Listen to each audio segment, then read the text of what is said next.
सरकार मुर्दाबाद मुर्दाबाद मुर्दाबाद बीजेपी सरकार मुर्दाबाद मुर्दाबाद मुर्दाबाद आवाज दो हमें कहे आवाज दो हमें कहे आशा वर्कर यूनियन जिंदाबाद जिंदाबाद जिंदाबाद।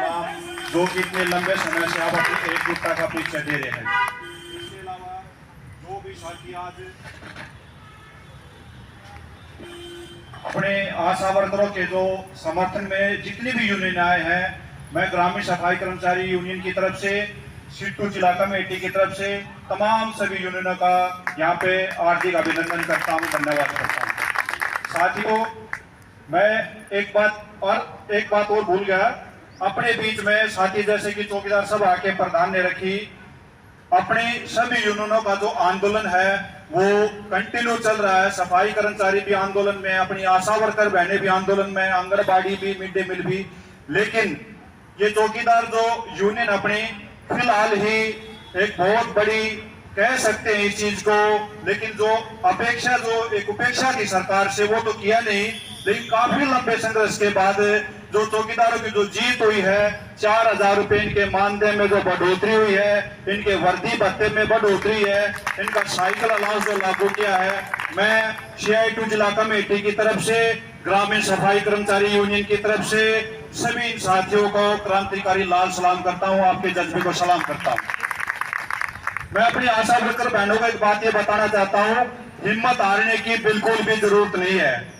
कुछ राजनीतिक अटकलें जो कल ही पता लगी कि ये जो मोदी सरकार का जो ग्राफ है वो दिन प्रतिदिन आपको पता है कि नीचे की तरफ आ रहा है। अगर आप देखोगे स्टेट के हिसाब से देखोगे तो इनकी 12-13 स्टेटों में तो इनका बिल्कुल सुपड़ा हिसाब है, जहां पे बीजेपी सरकार है ही नहीं।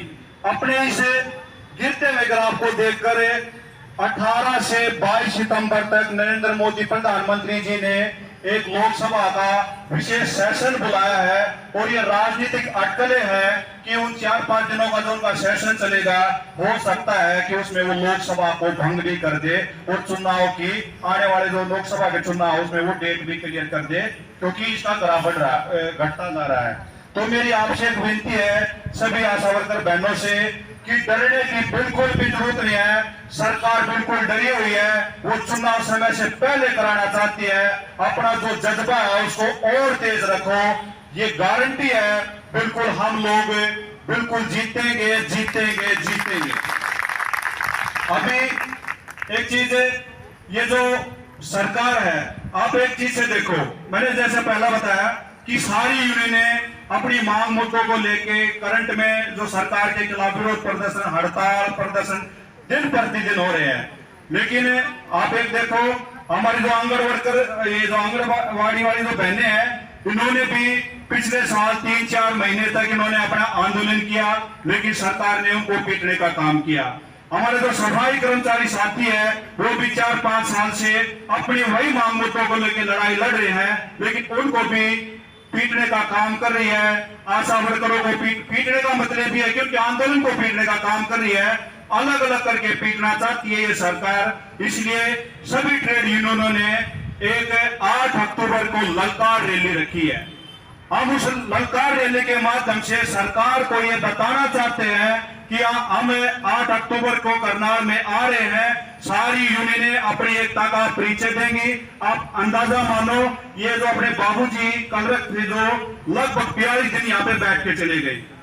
एक सरकारी यूनियन थी BMS, वो BMS ऐसा लग रहा था कि BMS सरकार की यूनियन है, हो सकता है उनकी जीत होगी, लेकिन आप देखो कि BMS वालों को भी सरकार ने पीट दिया। ये सरकार किसी को कुछ देना नहीं चाहती।